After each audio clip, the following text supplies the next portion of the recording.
Kami hanya takut kepada Allah Subhanahu wa Ta'ala.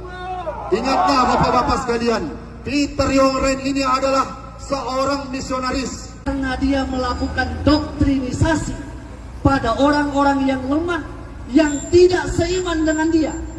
Jadi kalau memang ini bertentangan dengan undang-undang yang ada hari ini, maka saya kira tidak ada alasan bagi kita untuk menolak. Selama ini bertentangan dengan undang-undang tentang keharmonisan antar umat beragama. Kami hanya takut kepada Allah Subhanahu wa Ta'ala. Ingatlah bapak-bapak sekalian, Peter Yongren ini adalah seorang misionaris. Karena dia melakukan doktrinisasi pada orang-orang yang lemah, yang tidak seiman dengan dia. Jadi kalau memang ini bertentangan dengan undang-undang yang ada hari ini, maka saya kira tidak ada alasan bagi kita untuk menolak. Selama ini bertentangan dengan undang-undang tentang keharmonisan antar umat beragama. Shalom, Assalamualaikum, Om Swastiastu, Namo Buddhaya, salam kebajikan dan salam cinta damai dari saya, Perianto Zamasi. Nah, Bapak Ibu, Saudara-saudari, tadi kita sudah menyaksikan bersama bagaimana tadi video yang dibagikan oleh Mas Permadi Arya di akun Instagramnya di Permati Aktivis 2 kemarin, Jumat 24 Januari 2025 ya. Dan kembali di sini saya akan membacakan caption yang tuliskan oleh Mas Permadi Arya ya. Saya akan bacakan. Umat Islam Kota Palu tadi siang ya demo menolak kedatangan pendeta Peter Yongren dari Kanada yang diundang jadi narasumber di acara lintas agama. Gereja ditolak, ibadah ditolak, sekarang pendeta ditolak. Yang nggak pernah ditolak hanya angpau Imlek. Izin Gibran Rakabuming, izin lapor aksi intoleransi ke Pak Wapres. Ya, lagi-lagi terjadi tindakan intoleransi saya pikir ya Bapak Ibu Saudara-saudari. Tapi dari video yang kita saksikan bersama justru mereka mengatakan bahwa ini adalah mengganggu keharmonisan ya. Sehingga mereka mengatakan ya bahwa kita tidak ada alasan untuk tidak menolak kedatangan Peter Yongren ke Kota Palu ya, di Kota Palu. Karena kenapa? Karena menurut mereka kalau ya seorang pendeta Peter Yongren dia adalah seorang misionaris dan dia akan melakukan doktrinisasi gitu loh. Ini aneh sekali ya Bapak Ibu Saudara-saudari ya. Artinya kalau misalnya orang Kristen melakukan sebuah acara, katakan ibadah atau penginjilan, maka mereka selalu mengatakan ini doktrinisasi ya, atau mereka mengatakan ini kristenisasi seperti itu. Tetapi kalau mereka mengadakan sebuah acara besar-besaran seperti di Monas beberapa waktu yang lalu atau di lapangan-lapangan terbuka lainnya di beberapa kota yang ada di Indonesia, itu sah-sah aja ya teman-teman ya. Ya artinya ya bagi mereka sih nggak masalah kalau acara yang dilakukan itu adalah atas nama agama Islam. Tetapi kalau misalnya yang melakukan acara itu adalah dari non-muslim, maka mereka biasanya selalu aja melakukan pelarangan ya, sehingga acara itu jangan sampai diadakan seperti itu ya. Dan bagi saya hal-hal yang seperti ini adalah bukan lagi hal yang baru kita dengar ya, jadi udah biasa aja sih teman-teman ya.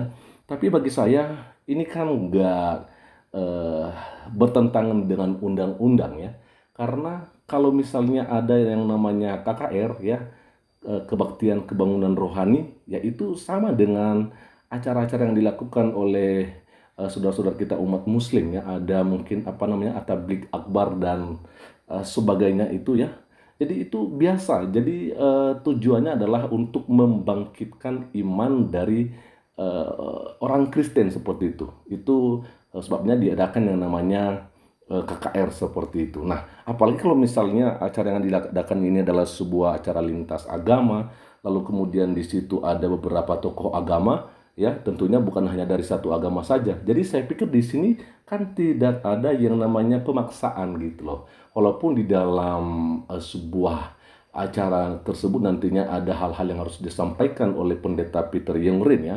Kalau misalnya memang jadi ini diadakan, maka itu bukan berarti sebuah pemaksaan yang mau tidak mau harus diterima oleh yang non-Kristen atau orang-orang yang nggak beragama Muslim ya kan, atau Hindu, Buddha dan Konghucu. Tidak seperti itu. Artinya ya itu adalah sebuah penginjilan. Itu memang sudah amanat agung dari Yesus Kristus bahwa kabar baik, kabar tentang kerajaan Allah itu harus disampaikan sampai ke ujung-ujung bumi. Ya, dan ini tidak ada paksaan, tidak ada istilah kristenisasi, tapi murni bahwa ini adalah penginjilan. Siapa yang mau terima silakan terima, yang tidak mau terima silakan ya nggak usah terima, yang penting jangan diganggu acaranya, kan seperti begitu teman-teman ya. Oke, di sini saya akan mencoba membacakan beberapa komentar yang ada di sini teman-teman ya. Ada dari di seluruh dunia, angpau gratis dan pembagian makanan McD gratis juga bang ya, malah rebutan. Oke ya. Dari Yufrizal, perlu cermin besar dikirim. Iya, karena tadi mereka mengatakan ini bertentangan dengan undang-undang. Mereka mengatakan ini adalah sebuah hal yang mengganggu keharmonisan, atau katakan ya seperti tindakan intoleransi ya yang akan dilakukan oleh pendeta Peter ya. Tetapi malah yang kita lihat justru mereka yang melakukan tindakan intoleransi seperti begitu ya.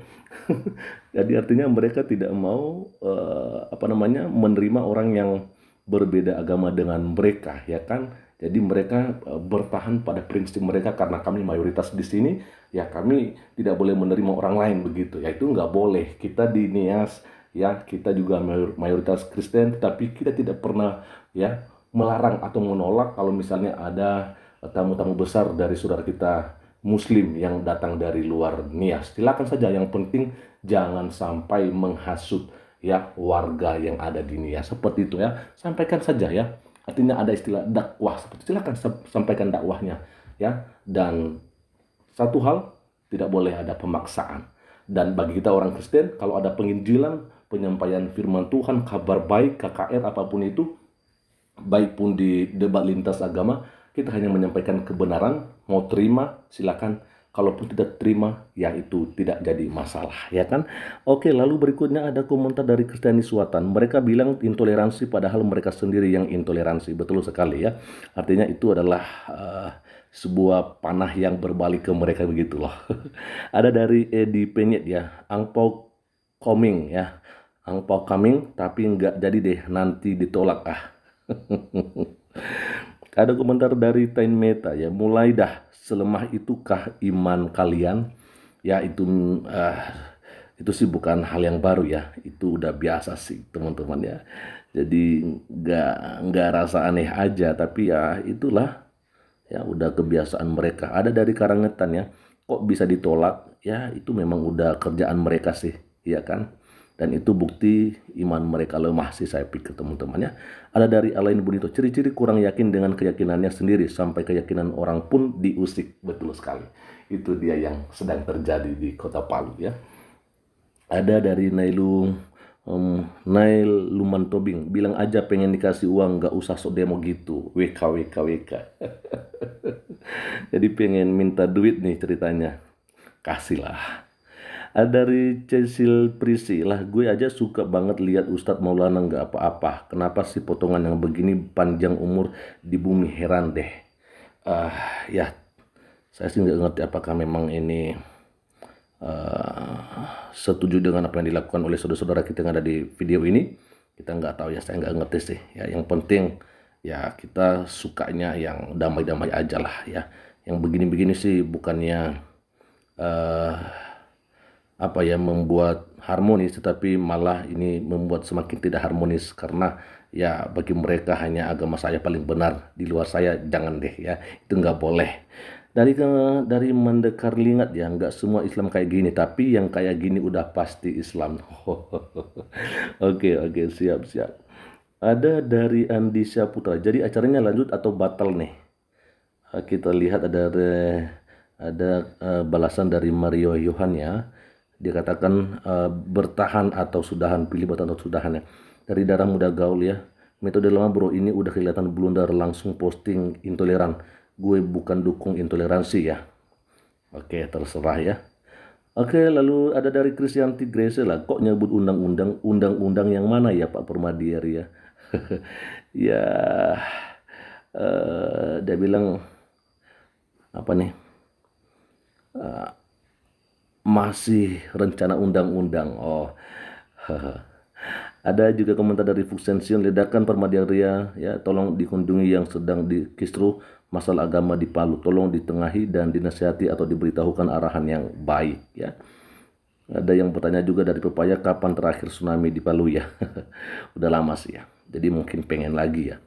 Ada komentar dari Burung Jaklatu ya, ledakan Permadiaria, coba hitung dan bandingkan Bang sebelum dan setelah pergantian presiden dan wapres. Apakah ada perubahan? Kok saya ngerasa sama-sama aja ya? Solusinya apa nih Bang? Oke, kira-kira ada dibalas sama Mas Permadi? Oke, ada ya. Mas Permadi bilang sabar, lagi proses. Oke.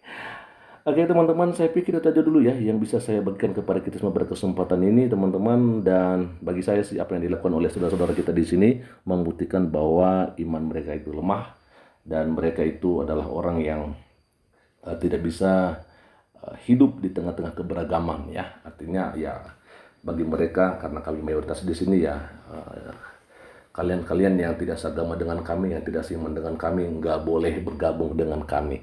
Ya seperti itu sih kira-kira ya, apa yang menjadi pola pikir mereka gitu, apa yang sedang mereka implementasikan di lapangan, bahwa ya ini kami. Ya walaupun mungkin kita harus juga memilah-milah bahwa memang tidak semua saudara kita muslim berlaku hal yang seperti itu. Itu aja, dan kiranya Tuhan Yesus Kristus memberkati kita semua. Shalom. Assalamualaikum. Om Swastiastu. Namo Buddhaya. Salam kebajikan dan salam cinta damai dari saya, Pirianto Zamasi.